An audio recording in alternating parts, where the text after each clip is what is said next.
You see all the van life photos, you watch all the van tours, but do you wonder what this nomadic lifestyle is all about? Are you curious about life on the road? Social media calls it #vanlife. We call it home.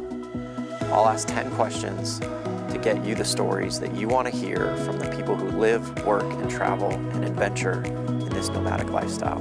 Welcome to Life on the Road.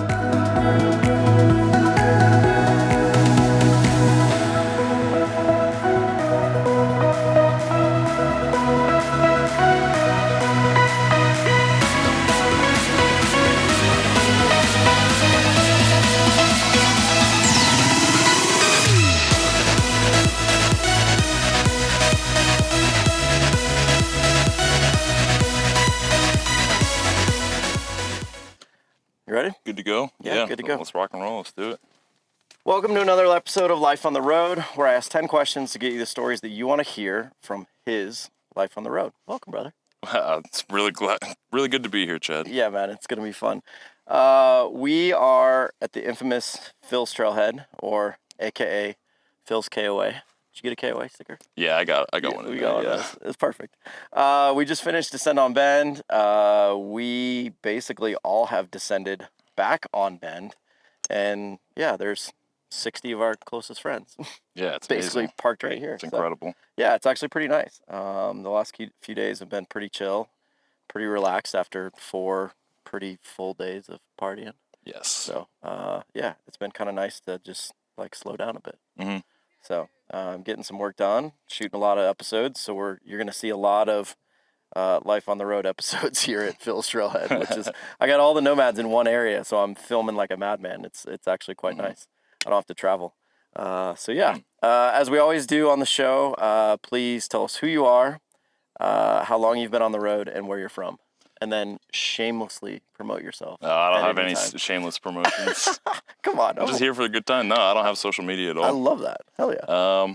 My name is Drew. Mm-hmm. I've been on the road for 3 months now. Okay. Over 3 months. Holy shit. Not a long time. Yeah. But I have to have a lot of experiences that I wouldn't have if I was working the 9 to 5, you know? Yeah, for sure. And then where are you from? I'm from New Jersey. Okay.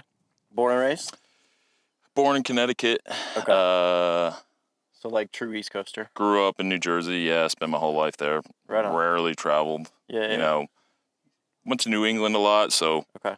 And a lot of people in van life should definitely go to New England. It's a really cool, beautiful, bucolic place. Yeah. Fall color in New England is high on my list. Stunning. Yeah, Portland, like around now time. Yeah. Oh, stunning. Amazing. So good. Okay. Yeah, so I've seen New England, and there's so much on the western side of the country I wanted to see. Yeah. Never really set foot in Colorado to go hiking. Okay. So, hell yeah. You know, and that's what I wanted to do. I wanted to get out here, experience the mountain biking, the hiking. Yeah. You know, there's all X, Y, and Z activities you can do out here. And, you know, I'm just out here trying to be living a more healthy life. Okay. And I'm getting there. I'm definitely not there yet. Yeah. You know, it's a huge journey. Yeah. Well, we'll talk about some of the specifics now that I have a little idea of. I thought you'd been on the road longer. I mean, that's 3 months. Fascinating. 3 months. Okay, let's learn about your life. I know I live like a dirt bag. A dirt bag. We all look like a dirt bag right now after Descend. Shit. You guys love showers. Everybody went straight back to the shower. Well, Althea's got a shower in the rig, so Althea? Who's that? My van. I'm spoiled as fuck. Ooh, so, no wonder why you've been in there all day. I showered like 3 times at Descend. God damn, holy shit. Yeah, it was quite nice. Question 1, what was the beginning moment, cause, or inspiration to live your life on the road? If I had to boil it down to one thing, it would definitely be dissatisfaction with the job I was working. Okay. Just unhappy with management, unhappy with this and that. And knowing that I wasn't waking up in the morning excited to do something. Yeah. So I wanted to make a change, so I made the change. And I don't know where it's going to go from here, but. That's pretty dope. I mean, just to like, I think have that recognition and be able to make that choice is pretty damn impressive. And not many people do it. So, you know, kudos to you for making that choice and choosing to kind of just, you know, follow your dreams and follow what you think is right. So, I mean, a lot of people I feel like get stuck in that 9 to 5 rut and never get out. Mm-hmm. So I feel like that's like the biggest thing is just taking that first step, like recognizing that Absolutely. I was not happy and making a change. Absolutely. So kudos to you, man. That's awesome. Thank you. Question 2 is, what has been your experience, though only 3 months long, with other nomadic travelers? They're amazing. Any nomadic traveler you can meet is incredible. Yeah. The word nomad, that implies, you're going somewhere to do something. Yeah. And like a lot of other folks have it figured out better where they have a means to make money, you know, like a job or whatever. Yeah. I don't like the concept of a job anymore. I like thinking about it as they're going to go acquire currency. There you go. They have a way to acquire currency on the road, which is good. It's really sustainable. Yeah. So right now I'm not sustainable. But I'm having the time of my life. There you go. How did you get to Descend? Like, what was that process like? Because obviously I was lonely. Yeah. When I first got out there, I was on the road for maybe like a month. And I was like, shit, I don't have any friends. I'm lonely. Well, I want that. Yeah. Let's talk about that journey. Obviously, only being 3 months, we can kind of briefly discuss it. I mean, and loneliness is a topic that we talk about a lot on this show. It gets brought up and, is very, very common in this community. So you initially started, did you go west right away or did you stay on the East Coast for a bit? No, I went west right away. My best friend had a big party in New York, so I went to that, and then 3-4 days I was in Colorado. Okay, so Colorado's the landing spot, but then you sit or you hang out, for a month. You determine that you're a little bit lonely. I'm missing something. Okay, I knew I needed to go out there and find it. Okay, and so I searched for van life meetups, whatever, to see what I can find, and I found Holy Toledo, which was like, okay, van community, friends, and people. Yep. And also their focus was, sustainable food systems. Yep. And it was amazing that they had bomb food all weekend. Just put it in your mouth, and it's Yeah, Holy Toledo was a pretty rad event, and shout out Josiah and the Journal of Lost Time. Yeah. And yeah, it's kind of become, I think it will become like the food event in our community, which will be pretty dope, I think, going forward. I hope so. I mean, if the food is like that next year, I'll be there. Yeah, it was pretty good. It was pretty damn good. So that kind of spurred you on to the first meetup, and then you obviously learned about Descend, and Descend was the next spot. Well, I mean, people were talking about Descend, and I was like, fuck Descend. I'm not going there. No way. Yeah. This and that. And then you meet people at Toledo. You hang out with them. And that's all they're all going to Bend. Exactly. I'm going to Bend, too. There you go. Well, I mean, I think it's pretty amazing that, early on in your van life career or van life travels that, you've kind of discovered, we talk about all the time is, I always say it, the van life meetups or the events are the woven fabric within our community. Like, that's how you make friends. It's easy. Like, you can do it other ways. You can do it social media. You can do it via just traveling. But, like, if you want to make 40 of your closest friends in a weekend, it's possible just by going to a meetup.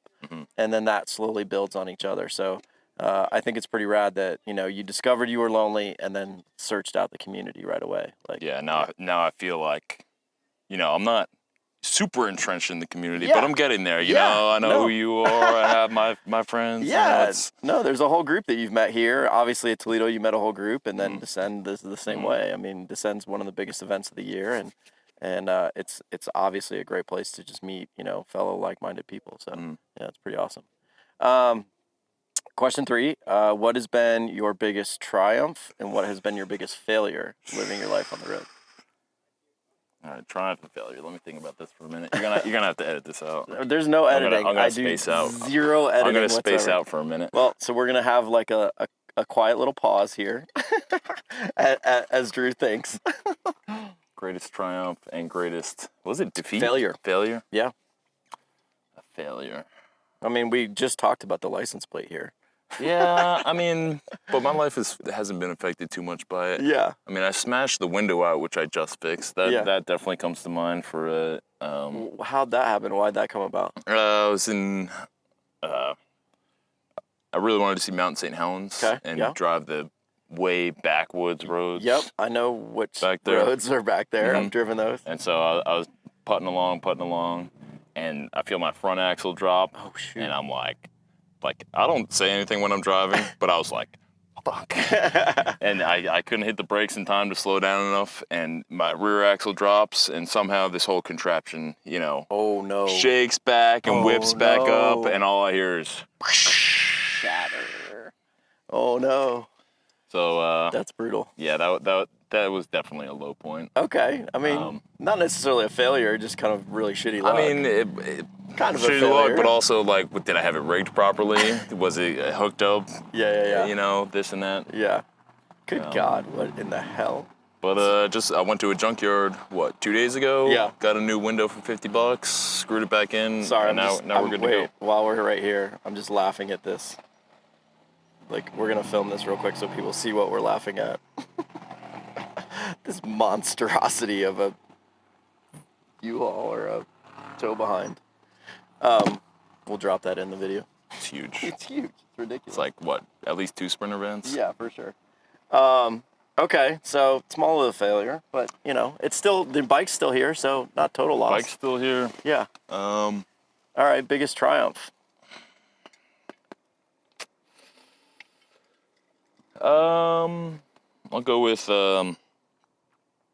cliff jumping in Crater Lake. Okay. You know how you step on that rock, you look at the precipice. Yeah. And Crater Lake the lake is so clear, it's kind of disorienting. Yeah, kind of scary. Because the water is so clear, you don't know where it's at. It looks deeper than it is. Yeah. Sorry, Chad. No, it's all right. We're in the middle of shooting. This is perfect. Don't apologize. Oh, it's shit, fine. what'd I do with it? This is what happened. I saw the picture of the hair.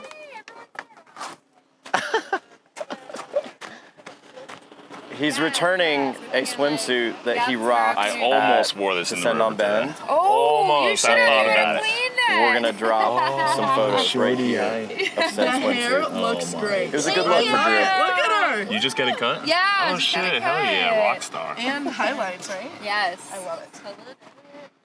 I just informed everybody we're gonna drop some pictures of you in the suit at Descend. Okay. It's got to be a must. I hope you have content because I'm not putting it on again. Oh, you don't have to put it on. I know there's content out there, so man. we will find it. All right, so cliff jump at Crater Lake. That's pretty dope. No, it's kind of. I mean, it's even similar. It's like a metaphor for van life too, because you don't know what's down there. Yeah. You don't know what it's gonna feel like. Yeah. Everybody says it's really cold. Yeah. You know, but you just step and take the leap and just go. Take the plunge. Yeah, I like it. I like it a lot. Question 4. Did you start your life on the road as a single person? What is it like living your life on the road as a single person? Single, still single.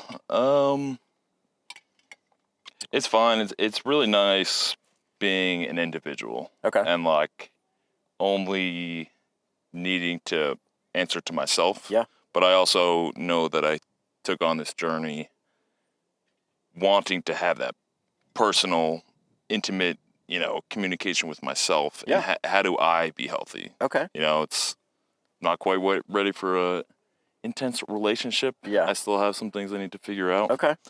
And was that kind of one of the reasons why you wanted to get on the road? Was it hopefully like kind of to, discover a little bit about yourself, or like kind of clear some things up?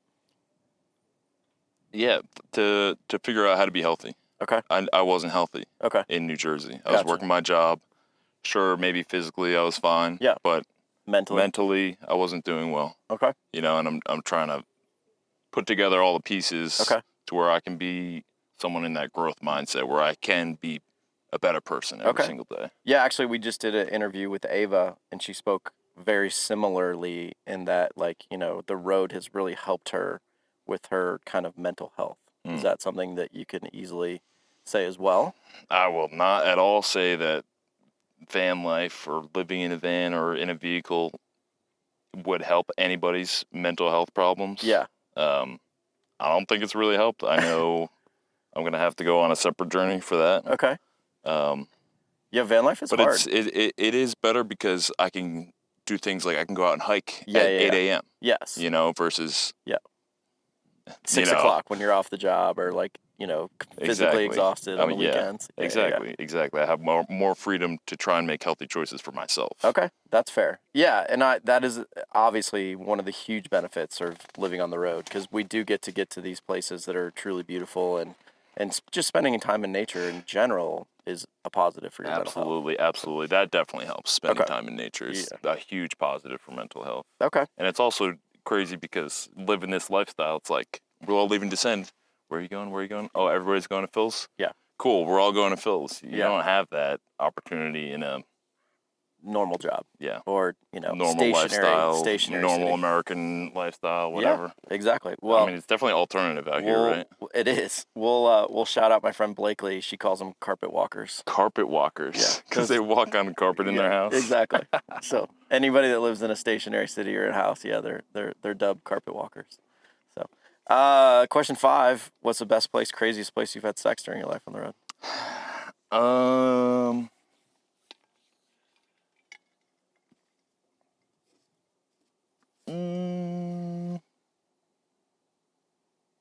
In a national forest in Colorado, I guess. Yeah.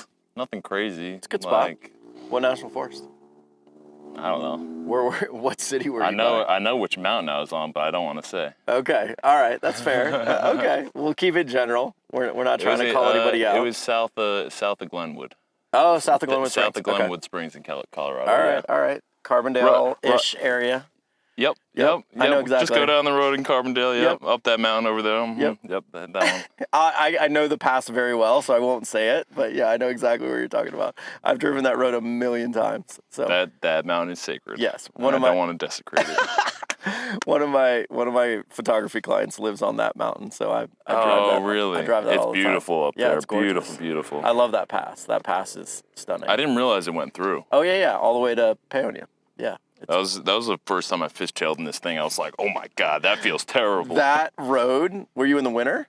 It was, must have been either June or July, but they've gotten so much rain. Yes. And it was raining while I was there, so it was that road is sketchy. Very slick. Yeah, that road can be sketchy. Actually, I got pinned on that road. 2 rock falls fell on opposite sides of the pass. No way. And we got trapped on her ranch. Oh my God. Yeah, so we actually had to call. Your friend owns that ranch up there. She owns one of the ranches up there, but we actually had to call the local PD to get an escort down because we couldn't leave. And she had like horses being delivered, and like we had to like, she ended up like sending the horses to like another ranch, but we were trying to get down to them, but we literally could not leave the ranch because there was like massive rock slides on both sides of the road. Yeah, it was crazy. All right, question 6, which you've kind of already answered. How do you make a living while living your life on the road? I'm not making a living right now. I'm That's fairly fair. off savings. I knew I wanted to do it when I was working my job, so I spent 2 years just saving. heavily saving. Nice. And living off of that for now, and maybe I'll figure out how to be more nomadic in the future. More sustainable. Maybe I'll go back to sticks and bricks. Okay.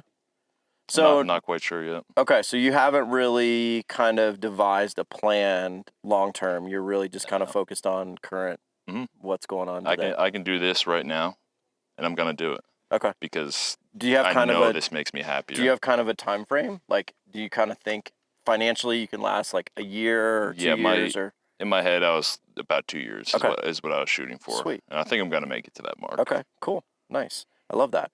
And honestly, like more than not, I'm just going to go right out here and say this. You will find a way to make a little bit of cash along the way. Absolutely. I've been actively not doing that just so that I can have the journey I want. Yeah, of course. But I think as you kind of get into this community and you become more, traveled, so to speak, like you'll start to discover, oh shit, I'd like to do that maybe. Yeah. Or that could be fun, Yeah. But yeah, it's kind of what I've done. Like along the way, you just figure shit out. Huh. And then all of a sudden you're like, I could do that. So yeah, you'll get there. Yeah. Maybe. Very possibly. Maybe not. I love it. Question 7 is, what is your rig? Who built it? And why did you choose it to live your life on the road? This is my rig. It's a GMC Savannah 2500. What year? 2011. 2011. Okay. Why did I get it? Why did I get it? Yeah. Because it was... It was 2021. It was impossible to get your hands on anything. Never mind like some of the really nice rigs and everything. I was able to get this, went for it. I didn't get a great deal. I overpaid for it, but I think everybody overpaid for a rig in 2021. Yeah, exactly. So, I mean, kind of is what it is. It was a bad timing. Yeah, for sure. But that's all right. Who built it? I built it all myself. It was a metal box when I bought it. Okay. And I've done pretty much everything to it. Nice. It's not great. It's very clear that it's just some guy trying to do something. Yeah. But, it's got me this far. Yeah, exactly. I think I'm ready for the winter, ready for some snow. Hell yeah. Hit the slopes. Are you going to ski this winter? Dude, my friends in Jersey have like Icon Pass, and they fly out to Colorado and stuff like that. So I'm definitely going to meet them up. I'm thinking about getting the pass. I don't have a snowboard or anything, but thinking about, picking up a used snowboard for cheap, getting the getting the Icon Pass. We'll see. When you're ready, you reach out, let me know. All I do is ski. Really? Yeah. Where, Colorado? Wherever it's snowing best. Oh, so you'll go to California, Utah, wherever. Yes. Very nice. Yeah. Canada? And we've got like a whole crew we call them snowmads. That are all we do is basically ski and chase snow. That is awesome. So yeah, we've got a whole winter crew. So yeah, you let me know when you're you want to go ski and we'll hook you up. We'll do it. Hell it'll be fun. All right, so 2011 GMC 2500, all built out yourself. I love it. How many miles you got on it? Just ticked over 100,000. I bought it with 80. Now I got 100 on it. That's pretty good. 3 months and 20K. Yeah, dude. The engine was clean. The transmission was clean. It was rusted out because it was a New York vehicle. New York vehicle, East Coast vehicle. But, do your brakes, do your wheel hubs. Yeah, you're good. It gets me down the road. That's the important part. That's all you need at this point, generally. I mean, we talk about it all the time. Like, just show up. Like, you could show up with an empty rig and a sleeping bag. You could show up with a tent. You could show up with a car. Ava showed up in a Prius. Absolutely. Like, it doesn't matter. Just show up in something to the community, and the community will take you in. So, I love it. Question 8. What's your best bathroom? Number 1 or number 2 story? Best number 1 or number 2 story? Do we have a toilet in the rig? No toilet in the rig. America is full of toilets. There's toilets everywhere, and if you can't find a toilet, you're doing something wrong. You're in the woods. Yeah, exactly. Go outside. Just bring that shovel. Yeah. Maybe a sleeping bag, a sleeping pad, and a shovel. Yeah, that's all you need. That's about all you need. That's all you need. No horror stories. No like pee jugs filled, spilled. Oh, pee jugs are where it's at. Yeah. Oh, yeah. There's been accidents with the pee jug. Yeah. A light is useful when you're trying to use a pee jug. That's for certain. I always say you're not a real van lifer till you've had pee on your floor. Like that's like your rite of passage. Yeah, there you go. You've passed the test. No other like crazy horror stories. Horror stories. Nah, just coffee's my best friend because if you wake up somewhere and you can't. Yep. Don't drink your coffee. Yeah, that's for damn sure. When you're ready, drink your coffee. Yeah, when you have time and you have the ability to go find a spot, that's when you fill your coffee up. I'm totally with you. I get that. That's about it. I don't think I have any horror stories. Just pee jugs are awesome. Alex Honnold, the apple juice container, man. Yep. I stole that shit from him. I love that. Shout out Alex Honnold as an OG van lifer from like 2011. As an OG, 2011. OG pee jug. Yeah. Pee jug inspiration. Yeah, absolutely. I got you, Alex. I love it. Question 9. What has been the happiest and hardest moments of living your life on the road? That's a good one. Definitely Descend. I had some very, very happy moments. Okay. I mean, even right now, like, my friends are here. Yeah. We're in a beautiful place. Mm-hmm. We're free to do as we please. Yeah. And, like, this is what I wanted when I was searching for Holy Toledo. Yeah. I wanted people to hang out with. Yeah. And it like... I used to think I was an introvert. I used to think that I hated people. Yeah. Then we had 2020, and I was like, oh, I do like hanging out with people. Yeah. And now, it does fill your soul. Yeah. I mean, it really does. I mean, I love that you just said that because the community alone really does come together and provides you so much joy.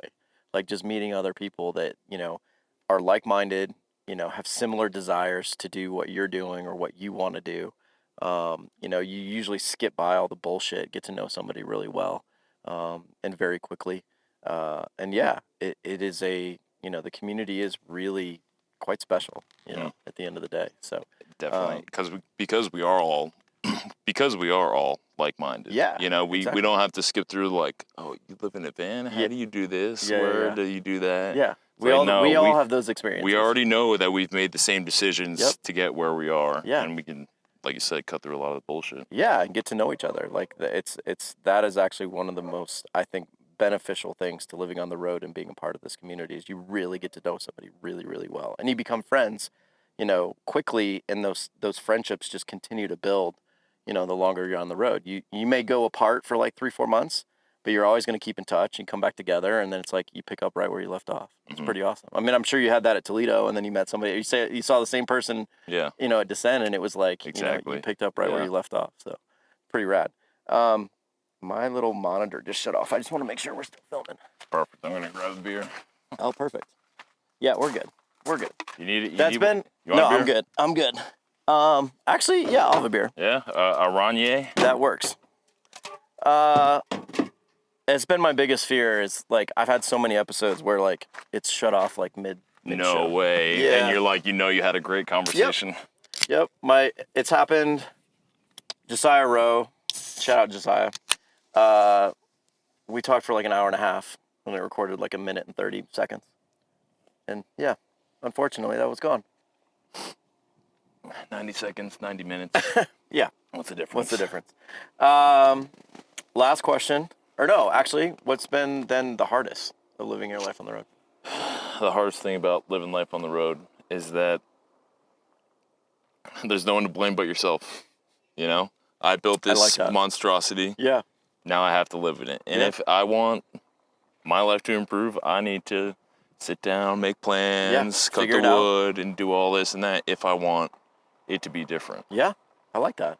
Yeah, I mean, you're only as good as, whatever you're going to put out effort-wise. Mm-hmm. You know what I mean? It's all up to you. Mm-hmm. So I get that. And sometimes, and again, we talk about it all the time on the show, living nomadically is not easy. I try and express that every episode. It really isn't. It gets hard. It's hard. I mean, again, we have fun. This community is amazing. We talk about the beautiful places we all get to go. But like day-to-day life can be very much a challenge. Mm-hmm. And so be prepared for that and know that, like, you're going to have some rough days at the end of the day. Absolutely. So, you're going to have some really rough days. Really rough days. Yeah, I get it. These poor girls are trying to figure out where to park. Question 10, define #vanlife in your own words and provide a piece of advice for somebody wanting to live a life on the road. Define #vanlife in your own words. I mean, it's a hashtag. That's where all the internet people are at. People have been living van life since the 70s. Yeah. I mean, I'm a deadhead. Like, that's the OGs of the van world, traveling, chasing the band. So, I mean, it's a tag for people who are on social... Rip it, Rosie. They're struggling. Totally lost my train of thought. Your #vanlife. #vanlife.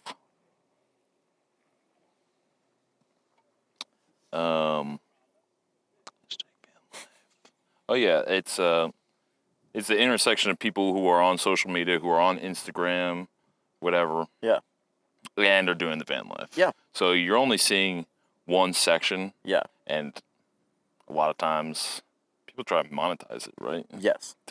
Right? So you're seeing what they want you to see. They are not showing you everything. Correct. And the only way to see everything is to do it yourself. That is beautifully said. I mean, it's very curated. For a guy that's not on Instagram, which kudos to you, it's very curated. It's very, you only see the best of the best. It's only what people want to put out and show off. I mean, as a professional photographer, that's what I do. I put out beautiful images. Oh, yeah, I can relate to that. I get that. Because you'll pull up to something and you'll say, oh, this is what they take. This is the Instagram shot. Or like, oh, that's a good Instagram spot over there because you can open your door and there's a beach right there. Yeah, the ass hanging out on the bed with the overlooking the view. Mm-hmm. That's the thought.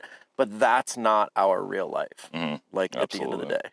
So, yeah, no, I totally get it. Yeah, it's a very, let's call it kind of mixed, you know, we all use hashtag van life. You don't, which again, kudos to you. Good for you. But it's not necessarily how we live day to day at all at the end of the day. So, and then a piece of advice for somebody wanting to live a life on the road. What would you tell somebody? Just picture what you want to do. You know, I wanted to do a lot of hiking. Okay. I wanted to be able to camp at a trailhead where it's 15 degrees overnight. Mm-hmm. I can do those things. Yeah. So whatever you want to do, if you want to mountain bike, if you want to skydive or kiteboard or whatever you want to do. Yeah. I wanted a motorcycle. Okay. I made it happen. Okay. You know? I like that. So you were very specific in your thoughts in terms of the activities and the things that you wanted to do in your life, and van life was going to allow you to do that. Yeah. Okay. Yeah, allow me to do the things that I couldn't do in New Jersey. New Jersey doesn't have. They have mountains. Yeah. I love New Jersey, but they don't have Mount Bachelor. They don't have Mount Hood. They don't have the Columbia River Gorge. Yep. They don't have the Tetons. Exactly. They don't have the Rockies. Yeah. And that's where you want to be. With the public lands in this country, it is when you're in America, that's your land too. Mm-hmm. You know, 100%. So I can go park my house. Yep. Right in front of the Tetons. That's my place. Yeah. No, I get it. And I mean, I love that is that like people always give the piece of advice to just go, but I love your specific answer in terms of like, think about what you want to do. Like think about the activities that you want to use your rig to go do. Yes. You know, I think that was actually pretty smart on your part. I don't think a lot of van lifers do that. Like, I think they just go not knowing. And I was the same way. Like, I started this show because I really didn't have any clue what I was doing when I started on the road. I just went and figured it out along the way. But having like some, you know, preconceived thought of like something you desire to go do and then using the van to go do that, I think it's a great piece of advice. So. Thank you. Awesome, man. Yeah, have you modified your rig to do what you want it to do? Yeah, 100%. 100%? Yeah. Hell yeah. Dude, Althea's a beast, and I built it for the activities that I wanted to do, but like I didn't know where and what and how I was going to do them. But I, you know, built a space for my bikes. I built a space for my skis. Like I built a space to work. So I knew once I got on the road, I could do all those things. I just had no clue what those things look like. And so, I mean, it's honestly why I started this show, is so that like I could help somebody else like yourself or somebody getting on the road think about, you know, listen to other people's ideas and then have like a game plan so that they can get on the road and be better served, like, you know, when they jump on the road. So yeah, that's awesome. I love it, Chad. Thank you. Dude, this has been awesome. Those are your 10 questions. Okay. I love it. Thanks, bro. Yeah, man, absolutely. Thank you guys for watching. We are going to get out of here, make some dinner, finish our beers. And please like and subscribe to the channel, and we'll see you on the next episode. See ya. Yeah, I lost the actual plate in Colorado. Maybe that's my greatest loss. Fucking awesome. Trade and all that. Yeah, I don't know, like, if I'm supposed to register it, like, right away, but, look, I haven't, so I don't know if that's a fine or, but I'm just choosing not to deal with it at the moment. Out of sight, out of mind is a real thing. Exactly, right. What's that? Just say something. Anything. Something. I'm talking here. Okay, cool. Can you hear the audio? Yep. Okay. All right. You ready? Yeah, man. Let's do it. Absolutely. Make sure this is off. Oh, and the bus left? Freaking perfect. Hell yeah. Exactly. It's quiet. Get this shot before Ike shows up. We'll be good to go. Hell yeah. Yeah, man. That was it. Yeah. Super easy. Fuck yeah. Love it. Holy shit. Whoa, we have the whole squad. whole squad show up. Actually, we're gonna pan the camera to see what we are all looking at. A little bike crew descended on our parking lot. I love it. They're like, what the fuck are all these guys doing? Like, what the fuck? Exactly. Awesome. I hope it wasn't terrible. Dude, no. None of these are terrible, dude. I love the fucking conversations no matter what.